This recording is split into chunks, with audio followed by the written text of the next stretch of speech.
বন্ধুরা এই মুহূর্তে কোলাঘাট থেকে শ্যাম ভাই সরাসরি চলে এসেছি সেই ঘাটালের দ্বিতীয় এই প্রথম ভাষাপোল, যেই ভাষাপোলটা আমরা প্রথম দেখেছিলাম যে ঘাটালের বুকে একটি ভাষাপোল রয়েছে। তো কখনো এই জায়গায় আসিনি, এই প্রথম এসেছি এই জায়গায়। একদম অসাধারণ লাগছে, দেখতে পাচ্ছেন বহু মানুষ কিন্তু পারাপার হয়। তো অনেক দূর থেকে এসেছি দর্শক বন্ধুরা, আপনারা দেখতে পাচ্ছেন জলের কিন্তু চারিদিকে মানে প্রচুর প্রেসার রয়েছে। আর নদীতে এতটা জল বাড়া চাপ, আপনারা দেখতে পাচ্ছেন কিভাবে জলগুলো বেরিয়ে যাচ্ছে।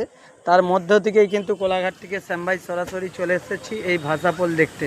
তো অসাধারণ লাগছে, কিন্তু এই ভাষাপোল নাকি অনেক দিন ধরেই রয়েছে এই জায়গায়। তো এই সর্বপ্রথম এসেছি তোমাদের সাথে শেয়ার করতে আমাদের চ্যানেলের মাধ্যমে।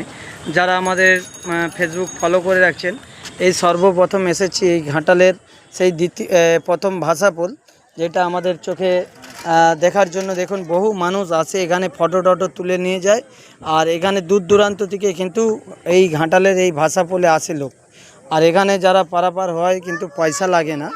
এটাই একটা কিন্তু সবদিকে দেখার মতন বিষয়, আপনারা দেখতেই পাচ্ছেন। সরাসরি আপনাদেরকে এই ভিডিওর মাধ্যমে কোলাঘাট থেকে শ্যাম ভাই দেখালাম।